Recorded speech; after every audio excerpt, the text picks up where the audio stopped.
Welcome to Joe Stunner Boxing. It goes without saying that Cchris Eubank Jr. and his father and his team are or were the winners, still are the winners in every sense of the word, following Saturday night's fight. The boxing public are the winners. You could say that Conor Benn is a winner because he put up a fantastic fight even though he lost the decision. Rightly so, in my opinion. I thought Eubank Jr. won. But there's one person that is getting overlooked in all this, to a large extent overlooked. And that's none other than Ben Shalom. Now, I noticed Ben Shalom sitting ringside next to, of all people, Frank Warren, and they are not exactly bosom buddies. They're not besties, are they? You won't get them on each other's Christmas card list. But they seem to be getting on quite civilly. Between rounds, you'd see them exchanging a few words. And, of course, the victory for Eubank, you're going to have a situation where Shalom is going to be basking in it, thinking, I've arrived, I'm promoting Cchris Eubank Jr., I've been part of this, vast blockbuster, this bonanza, British boxing bonanza that's going to be remembered for years, if not decades to come. You just never know. It's the next installment of the rival of the dynasties, the Ben and Eubank dynasties. And Ben, he's probably thinking, what is he now, Ben? At 32, 33, he's probably thinking, this is what it's all about. And Eddie Hearn, what was that you were saying? Oh, Conor, can't hear you, mate. Can you speak up a little bit? And also Frank Warren. I mean, Frank Warren is, riding high with Queensberry. He's got his new, deal with DAZN, rocking and rolling. That's up and running. But I'll bet Frank, although Frank did have fighters on the card, I'll bet he wishes he had a piece of, Eubank, who he detests, because he's suing him at the moment. We know what Eubank thinks of Frank, and that's why the words are why Frank is suing him. He probably wishes he had a piece of Ben or even Eubank, because you can't sit in that stadium, that little bit of history, British boxing history, and think, I wish I was.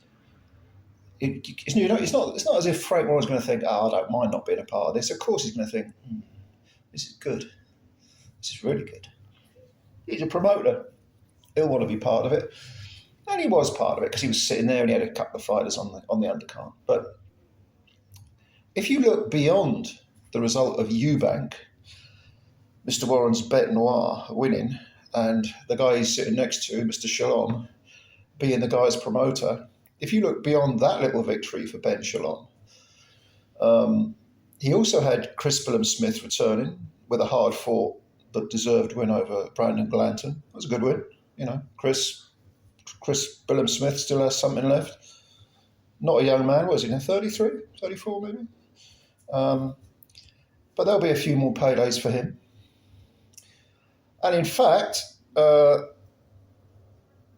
picking up on the Warren-Shalom Cold War, if you go back just a week, you'll see that what happened there? Well, Ben Whitaker stopped Liam Cameron in 2 rounds. So that was another victory for Shalom.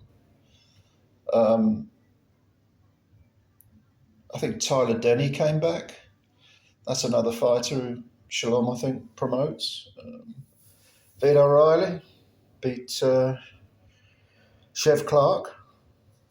That's another Shalom Sky fighter. So Ben Shalom must be thinking, this is going very, very well. And when you consider the amount of criticism he's had, some of it from me, we've all criticised him, haven't we? If you look back to when he got that Sky Sports gig, it was always going to be a learning curve for him. How old was he? Like 29, 28, 29 when he got that? He'd only ever run these little boxer tournaments, which were basically prize fighter rip-offs.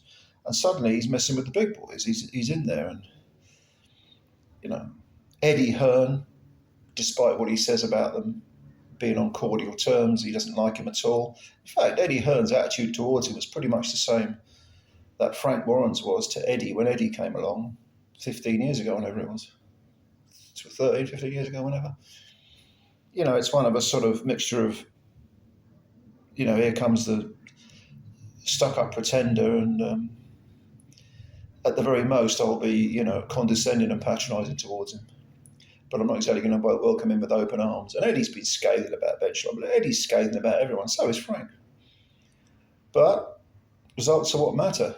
And if you think about it, over the last 10 days, Ben Shalom, he's had some good wins. Some very good wins his fighters have. You know. And they're on DAZN cards. They're on, even though he's contracted to Sky, seems to have his fingers in the DAZN pie as well. So you could say he's the away fighter, the away promoter, excuse me, and that his fighters are the away fighters. The question is, had we written off Ben Shalom as the runt of the litter, as someone who was out of his depth, and at times he certainly did seem like he was out of his depth. But are we now seeing a lot of hard work behind the scenes come into fruition? Because a lot of this stuff is the amount that goes on behind the scenes is shockingly, you know, all people working all sorts of hours, and you know, it's hard graft to get these fights on and to you know, put promotions on it. You've got to be a certain type of character to do it. And Shalom, he's made a few inroads, at the very least, in the last week or so. So I'm wondering how. I mean, he's beaten Eddie. Eddie, you know, was swearing blue murder. First of all, Eddie was made to look a fool at his own press conference by Eubank, who wouldn't even let him speak. Then he was saying Conor Benn's going to smash you to pieces and knock you out. That didn't happen. He's been having a go at Ben Shalom. Shalom's got one over on him now with that particular fight. Also on the card, Billiam-Smith still in there. Maybe a fight with Jai Opetaia can be made. I'd make Opetaia a red-hot favourite in that one, but that's not the point. I mean, there's money to be made. But Eddie's had his nose put out of joint, no doubt. And considering that the relationship between Cchris Eubank Jr. and Frank Warren must have been a bit awkward, Frank sitting next to Ben when those cards were announced, when the guy that you're suing has picked up the win. Yeah, so I don't know. Let me know what you think. Let me know about your opinions on Ben Shalom. Did we write him off too soon? Is it swings and roundabouts? You know, he had some bad luck. Now he's having some good fortunes. But yeah, let me know. Let me know what you think. Anyway, thank you for your time. Please hit the like button if you like this video. Subscribe to the channel. Do all that good stuff. Spread the word about Joe Stunner Boxing. And yeah, plenty more to come. I'll speak to you soon. Bye for now.